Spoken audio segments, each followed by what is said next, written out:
नमस्कार सभी को, स्वागत है आप सभी का हमारे YouTube चैनल पे। बेटा, लास्ट वीडियो में हम लोगों ने 11 पॉलिटिकल साइंस जो थी उसमें चुनाव वाला चैप्टर कर लिया था। अब बेटा हमारा ये नया चैप्टर जो है हमें करना है, जिसका नाम है आपका कार्यपालिका। इसे करने से पहले बेटा आपको मैं एक सिंपल सी बेसिक सी चीज़ बताऊंगा, जिसमें हम लोग ये देखते हैं कि सरकार जो होती है वो किससे मिलके बनती है। तो सरकार जो होती है बेटा, सरकार के बेटा आपके 3 अंग होते हैं। सरकार बेटा आपकी 3 आपके अंगों से मिलके बनती है। कौन कौन से? कार्यपालिका, विधायिका और न्यायपालिका।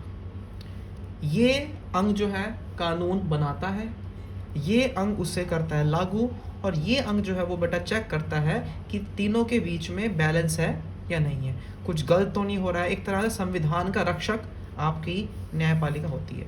तो बेटा आपके तीनों अलग अलग चैप्टर है, ठीक है ना। चैप्टर आपको ये पढ़ना है, ये पढ़ना है और आपको ये भी पढ़ना है, ठीक है। तो सबसे पहले बेटा हम लोग जानते हैं कि इसका अर्थ क्या होता है। What is the meaning of कार्यपालिका? तो देखो सिंपल सी बात है, कार्यपालिका का सरकार का वह अंग है जो विधायिका द्वारा स्वीकृत, यानी कि विधायिका मतलब बेटा विधायिका में आपका लोकसभा, राज्यसभा, राष्ट्रपति आती है, ठीक है ना। तो उनके द्वारा स्वीकृत नीतियों और कानूनों को क्या करना, लागू करना। मतलब ये एक तरह से इम्प्लीमेंट करती हैं। बना कोई और रहा है और ये कर रहे हैं लागू। हालांकि ये भी एक अंग ही है, जो विधायिका है ये भी उसके अंग ही होती है। प्रधानमंत्री उसके मंत्री अंग होते हैं किसका, विधायिका में, ठीक है। कार्यपालिका प्राय नीति निर्माण में भी भाग लेती है। जो मैंने बेटा बात बोली कि इनके द्वारा स्वीकृत नीतियों को ये करते हैं लागू, और इन नीतियों के निर्माण के अंदर बेटा इनका भी एक बहुत बड़ा रोल आपका होता है। तो ये बेटा सिंपल से बेटा आपकी डेफिनेशन है कि कार्यपालिका सरकार का वह अंग है जो विधायिका द्वारा स्वीकृत नियमों को लागू करती है। नेक्स्ट पॉइंट, कार्यपालिका में केवल, अगर बेटा हम बात करते हैं कार्यपालिका की, तो बेटा कार्यपालिका में केवल राष्ट्रपति, प्रधानमंत्री या मंत्री नहीं होते, बल्कि इसके अंदर पूरा प्रशासनिक ढांचा शामिल है। समझ रहे हो भाई?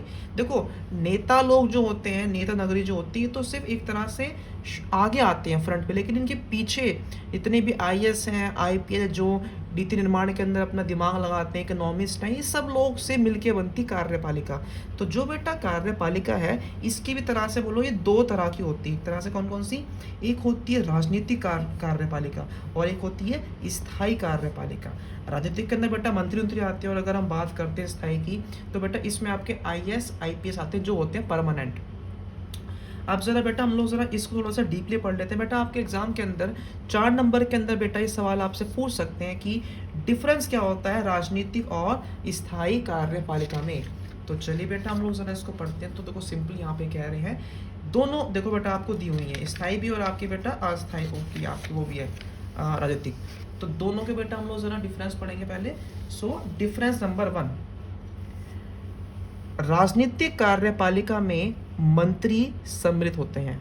दोबारा सुनो, जो बेटा कार्यपालिका होती है राजनीतिक, यहाँ बेटा आपके मंत्री आते हैं, इनका चुनाव मतदाताओं द्वारा किया जाता है, यानी कि इनको हम लोग चुनते हैं। राजनीतिक कार्यपालिका बेटा इनको हम लोग चुन रहे हैं। बट स्थायी कार्यपालिका में नौकरशाही या नागरिक सेवा में कार्यरत सरकारी कर्मचारी सम्मिलित होते हैं। जैसे गवर्नमेंट जॉब के हम प्रिपेयर करते हैं ना, आपके एससी के लिए, पीसीएस के लिए, आईएएस के लिए, यूपीएससी, तो वो आपका स्थायी कार्यपालिका में आते हैं बेटा। इसमें लेकिन स्थायी में आपका सैनिक कर्मचारी और न्यायिक कर्मचारी नहीं आते, क्योंकि ये लोग जो है बेटा अलग काम कर रहे हैं, सरकार के कामों में, उसके फैसलों में इनका कोई योगदान आपका नहीं होता है, ठीक है। नेक्स्ट पॉइंट पे, स्थायी कर्मचारी 60 वर्ष की आयु तक कार्य करते हैं। देखो भाई जो होते हैं ना परमानेंट जो होते हैं, ये 60 साल तक करते हैं काम, उसके बाद दे गॉट रिटायर्ड। बट अगर इनकी बात करें तो ये तब तक काम करेंगे जब तक ये किसी पद पर है, जब तक ये मंत्री हैं। इनकी सरकार गई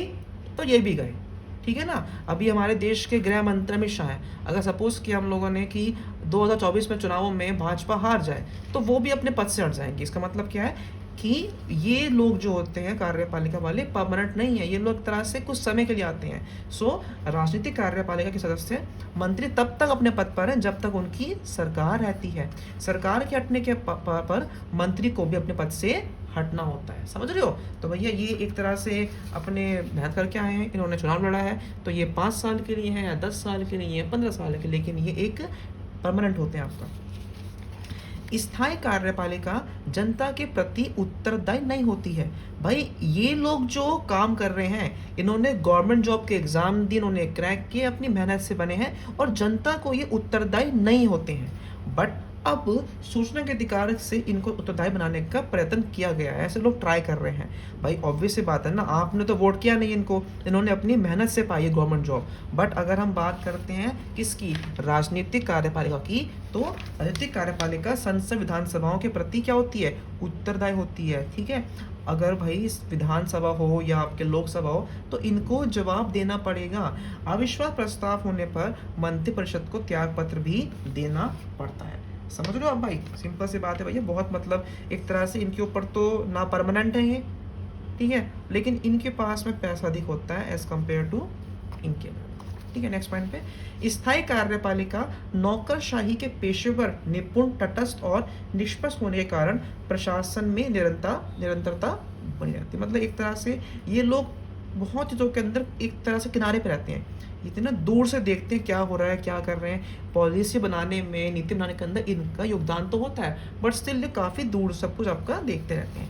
बट अगर हम यहाँ की बात करें एक तरह से, तो यहाँ पे बड़ा सिंपली कह रहे हैं कि राजनीतिक कार्यपालिका पेशेवर तटस्थ आदि नहीं होते, उनके विभाग बदलते रहते हैं। समझ रहे हो, मतलब सिंपल सी बात यहाँ पे मैं आपको एक और बोल दूँ कि जैसे ये है, तो कोई बंदा अगर आईएएस बना ना तो वो आईएएस ही बनेगा, आईपीएस है तो वो आईपीएस रहेगा भाई, कभी वो एक पद पे परमानेंट नहीं है। लेकिन अगर हम यहाँ पे बने तो भैया आज कोई गृह मंत्री है, कल क्या पता वो शिक्षा मंत्री हो, कल क्या पता वो प्रधानमंत्री हो, कल क्या पता वो आपका रेल मंत्री हो, फिर वो खेल मंत्री हो। तो एक तरह से कंफर्म नहीं है, इनकी जो चीज़ें हैं वो दे कीप ऑन चेंजेस। मंत्री अपने विभाग के प्रमुख अधिकारियों के परामर्श से कार्य करते हैं और नीति निर्धारित करते हैं। और बेटा लास्ट पॉइंट जो बेटा इसमें डिफरेंस आता है हमारा, वो ये आता है कि स्थायी कार्यपालिका सरकारी नीतियों के निर्माण में व लागू करने में मंत्रियों की सहायता करते हैं।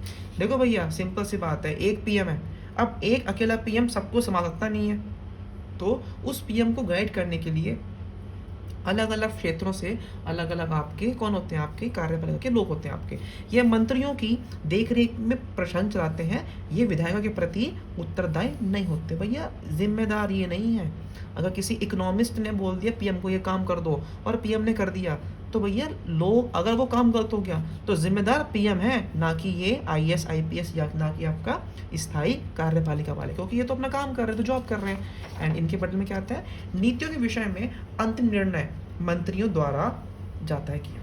ठीक है, और इसके लिए वे जनता व विधान पालिका के प्रति उत्तरदायी होते हैं। जैसे कि मैंने पहले बोला कि कोई भी नीति कोई भी बना रहा हो, कौन करता है, लागू कार्यपालिका, तो जिम्मेदार वही होती है आपकी, उनसे प्रश्न और पूरा प्रश्न पूछे जाते हैं। तो ये बेटा हम लोगों ने एक तरह से डिफरेंस कर लिया बेटा, बहुत जरूरी डिफरेंस है बेटा, आपके एग्जाम में यहाँ आता है कम से कम 4 मार्क्स में, तो ये बेटा आपके एग्जाम में आएगा ही आएगा। नेक्स्ट बेटा अब जो होती है हमारी कार्यपालिका, देखो बेटा अलग अलग देश की बेटा अलग अलग होती कार्यपालिका, ठीक है ना, मतलब ये जो प्रणाली है ये डिफरेंट है। कुछ कंट्रीज में मुखिया पीएम है और मंत्रिपरिषद है, कुछ में राष्ट्रपति, कुछ में दोनों है। तो अगर हम इसके प्रकार की बात करते हैं तो सामूहिक नेतृत्व के सिद्धांत पर आधारित प्रणाली, तो इसमें बेटा 2 पॉइंट्स आते हैं, पहला कौन, संसदीय, दूसरा आता है आपका अर्ध अध्यक्षात्मक। तो कार्यपालिका में पहला पॉइंट क्या है आपका, संसदीय, यानी कि सरकार के प्रमुख को आमतौर पर क्या बोलते हैं, प्रधानमंत्री कहते हैं। जैसे कि हमारा इंडिया की बात करें तो बेटा इंडिया में संसदीय स्वरूप किसका, कार्यपालिका का, वह विधायकों में बहुमत वाले दल का नेता होता है, यानी कि जिस पार्टी को सबसे अधिक सीटें मिली हैं, जिस पार्टी ने मेजॉरिटी पाई है, जिस पार्टी ने बहुमत पाया है, उसको ही क्या, उसको बेटा बनाते हैं हम लोग उस देश का प्रधानमंत्री, और वही होता है मुखिया। वह विधायक के प्रति क्या होता है, जवाबदेह होता है, मतलब पीएम को जवाब देना ही पड़ेगा। ठीक है, तो बेटा संसदीय के अंदर कौन होता है, एक मुखिया, प्रधानमंत्री। नेक्स्ट पॉइंट, अर्ध अध्यक्षात्मक, राष्ट्रपति। अब इसके अंदर बेटा राष्ट्रपति देश का प्रमुख होता है, यानी कि राष्ट्रपति भी है, प्रधानमंत्री सरकार का प्रमुख होता है, मतलब कि पीएम भी, दोनों काम कर रहे हैं। ठीक है बेटा, होता है। नेक्स्ट पॉइंट, प्रधानमंत्री और उसके मंत्रिपरिषद विधायक के प्रति जवाबदेह होता है। ठीक है, यहाँ पर भी पीएम जो है वो जवाबदेह है।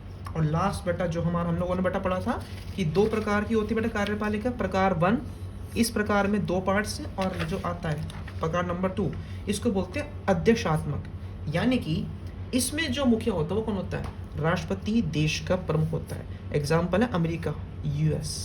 ठीक है, वही सरकार का भी प्रमुख होता है। ठीक है, राष्ट्रपति का चुनाव आमतौर पर प्रत्यक्ष मतदान से होता है। प्रत्यक्ष मतदान समझते हो बेटा, डायरेक्ट। हमारे देश में तो वोटिंग नहीं होती राष्ट्रपति के लिए, लेकिन अमेरिका में 4 साल के लिए जो चुनते हैं राष्ट्रपति के बेटा, वो वहाँ की जनता चुनती है, और वो बेटा जवाबदेह आपका नहीं होता है। ठीक है बेटा, तो बेटा हम लोगों ने प्रकार पढ़ लिए, डिफरेंस पढ़ लिया, और हमारा एक और कंसेप्ट है पार्ट 1 में आज का, वो क्या है, अनुच्छेद नंबर 74.1 क्या कहता है, बहुत जरूरी है बेटा। तो सिंपली कह रहे हैं कि भैया अनुच्छेद 74.1 ये कहता है कि भैया राष्ट्रपति को सहायता देने के लिए क्या होगा, एक मंत्री परिषद होगा, जिसका प्रधानमंत्री होगा। हम कहते हैं ना, हमारा जो राष्ट्रपति है वो एक मोहर है, एक कठपुतली है। क्यों? क्योंकि उसकी चाबी पीएम के पास होती है। राष्ट्रपति अपने कृत्यों मतलब कामों का प्रयोग करने में ऐसी सलाह के अनुसार ही कार्य करता है। मतलब राष्ट्रपति बेटा जो है वो पीएम के इशारे पर काम करता है, और मुख्यमंत्री परिषद के। परंतु राष्ट्रपति मंत्री परिषद से इस सलाह पर पुनः विचार करने को कह सकता है, और राष्ट्रपति ऐसे पुनर्विचार के पश्चात दी गई सलाह के अनुसार ही कार्य करेगा।